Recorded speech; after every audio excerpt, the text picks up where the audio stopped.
Assalamualaikum warahmatullahi wabarakatuh. Cikgu sediakan video penaklukan logik untuk semua student cikgu belajar di rumah. Okey. Disebabkan kita punya latihan Google Form yang lepas, masih ada antara kamu yang tidak boleh menjawab soalan yang mudah seperti pernyataan. So, cikgu sediakan bahan ni lah untuk awak. So, apa yang awak akan pelajari dalam bab ini? Pernyataan, pengkuantitian, penafian, pernyataan majmuk seperti BM, okey, gabungkan perkataan ayat, implikasi, akar songsangan dan kontrapositif, dan sekali contoh penyangka. Sebenarnya silibus kamu ni sama dengan tingkatan 4 tahun lepas di format KBSM, cuma bezanya KBSM tidak ada contoh penyangka dan juga kontrapositif dan songsangan. Okey, so ini kira barulah.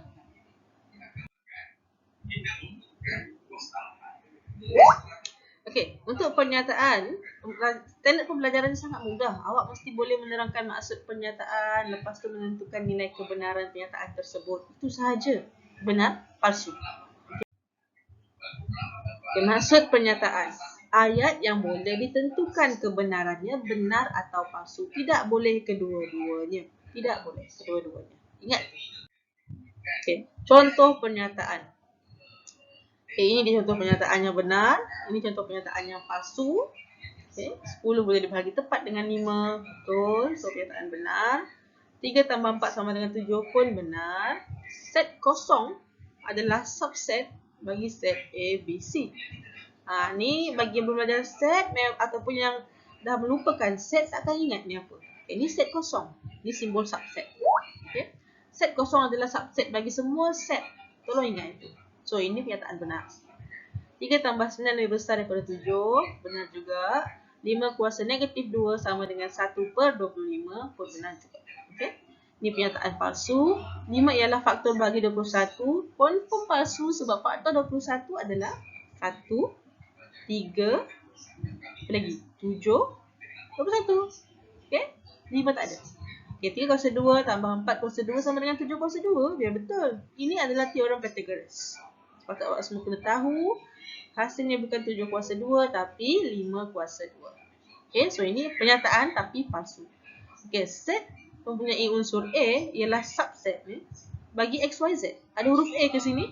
Tidak ada langsung. Maka ia palsu. Okay. Negatif 9 lagi besar daripada 8 pun palsu sebab patutnya lebih kecil. 2 kuasa 5 sama dengan 10.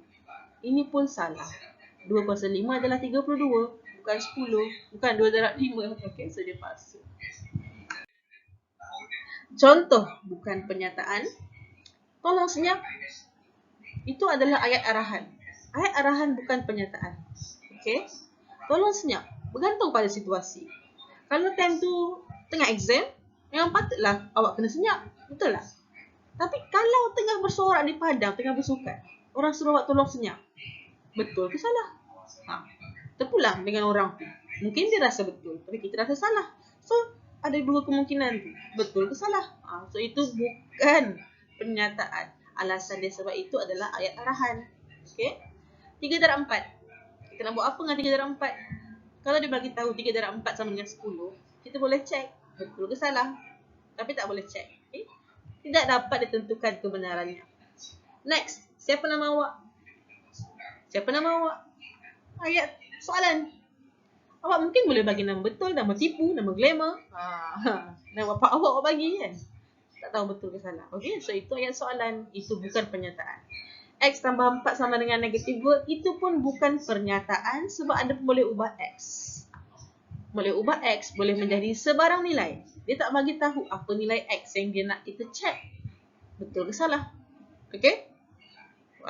So, kesimpulannya, kalau awak ada terima persamaan yang ada pun boleh ubah X ke Y ke Z ke, okay, itu bukan pernyataan sebab awak tak boleh cek nilai kebenaran persamaan tersebut, melainkan dia bagi tahu X adalah 1. Awak boleh semak 1 tambah 4, 5. So sama dengan negatif 2. Ini palsu. Tapi kali ini dia tak bagi nilai. Okay, so ini yang paling selalu pelajar keliru. So tolong ingat, ya. Next adalah pengkuantitian. Penggunaan semua dan sebilangan. Okay, semua obviously awak tahu mewakili keseluruhannya. Tidak ada yang terkecuali. Kalau sebilangan, at least satu. At least seorang. Satu benda saja. At least satu. Kita akan panggil dia sebilangan. Okay, mungkin separuh. Okay, suku. Sebilangan ya. Sekurang-kurangnya satu lah. Okay, contoh penggunaan pengkuantitian. Dia akan menjadikan pernyataan itu benar atau palsu. Okay, kita kena check lah. So, semua poligon mempunyai bucu. Semua poligon mempunyai bucu. Benar? Okey? Sebilangan nombor genap boleh dibahagi tepat dengan 5. Sebilangan nombor genap boleh dibahagi tepat dengan 5. Pun benar? Kan? Bukan semua nombor genap boleh bahagi 5. 6 tak boleh bahagi 5. 8 tak boleh bahagi tepat dengan 5. Okey? Semua nombor genap mempunyai faktor perdana. Okay, semua nombor genap mempunyai faktor perdana. Betul ke?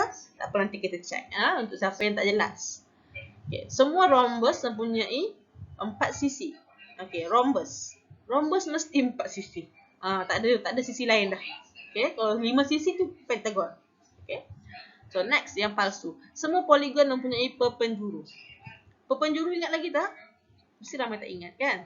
Nanti kita check lepas ni ya. Sebilangan nombor ganjil boleh dibahagi tepat dengan 2. Ada ke nombor ganjil boleh bahagi tepat dengan 2? Tak ada langsung. Okey. So, dia palsu. Sebilangan nombor perdana mempunyai 2 faktor. Ya ke sebilangan je nombor perdana yang ada 2 faktor? Apa maksud nombor perdana? My favorite question. Kita tengok lepas ni ya. Kita bagi contoh penerangan. Semua pentagon mempunyai sudut kedalaman 108 darjah. Kenapa jadi palsu? Dia tak sebut pentagon apa? Pentagon sekata. Pentagon tidak sekata. Disebabkan dia menggunakan istilah semua pentagon, maka ia merangkumi semua pentagon yang ada, termasuklah yang tidak sekata. So, sudut pedalaman yang 108 darjah itu, kalau dia sekata, kalau tak sekata, okay. So, bukan semua sebilangan. So, kita semak perpenjuru. Okey, ini segitiga. Segitiga. Perpenjuru maksudnya kita sambungkan garisan mewakili apa? Bucu ke bucu. Kalau segitiga awak tengok, bucu sambung ke bucu dah jadi sisi dia. Bucu sini sambung sini jadi sisi pula. So, tidak ada perpenjuru. Okay, next. Ini segi 4. Perpenjuru dia ada 2. Macam ni. Kalau pentagon ada 5 perpenjuru. Okey. Hexagon 9 perpenjuru. Macam ni lah. Apa tengok. So, penyataan semua poligon mempunyai perpenjuru itu palsu kerana segitiga tidak mempunyai perpenjuru. Okey, ini kita punya penerangan. So, kan? Okay, next. Sebilangan nombor genap boleh dibahagi tepat dengan 5. Sebilangan nombor genap. Tengok ya. Okay, ada yang boleh dibahagi tepat dengan 5. Tapi bila 18, tak dapat. Okay, sebilangan. So, benarlah. Next. Sebilangan nombor ganjil boleh dibagi tepat dengan 2. Tak ada langsung yang boleh bagi tepat. Kita bagi contoh macam ni. Palsu. Tiada nombor ganjil boleh dibagi tepat dengan 2. Okey, maksud nombor perdana ni. Okey, maksud dia. Dia boleh dibahagikan dengan nombor 1 dan nombor itu sendiri. So, nombor 1 dan nombor itu sendiri. So, ada 2 faktor. 2 faktor. Mempunyai hanya 2 faktor. Contoh 2, 3, 5, 7, 9, 11 dan seterusnya lah. Okay. So, bila dia kata semua nombor genap mempunyai faktor perdana, benar. Sebab semua nombor genap mesti ada faktor nombor 2. 2 itu nombor perdana. Faktor perdana. Okay. Kerana 2 merupakan faktor perdana bagi semua nombor genap. Okay, next. Sebilangan nombor perdana mempunyai 2 faktor. Bukan sebilangan. Dia kena semua. So, pernyataan ini palsu.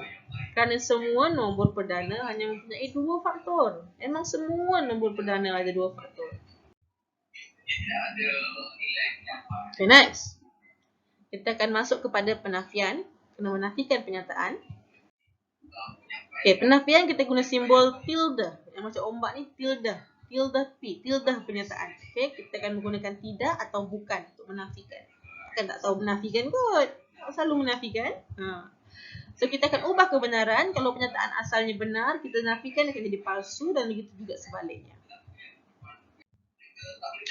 Okey, contoh penafian. Semua nombor genap boleh dibagikan dengan 2. Okay, ini pengkuantitian semua. Bila melibatkan pengkuantitian, kita nak menafikan, kita akan gunakan perkataan bukan.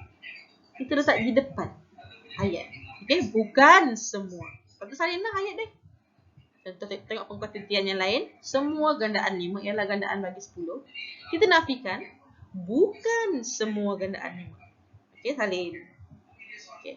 Contoh yang ni, 12 ialah nombor perdana. 12 ialah bukan nombor perdana. Kalau guna tidak, 12 ialah tidak nombor perdana. Okay, bunyinya pelik kan? So, kita guna bukan. 10 boleh dibayarkan tepat dengan 4. 10 tidak boleh dibayarkan tepat dengan 4. Bukannya, takkan tulis 10 bukan boleh dibayarkan tepat. So, tak sesuai. Awak boleh tahu kesesuaian dia.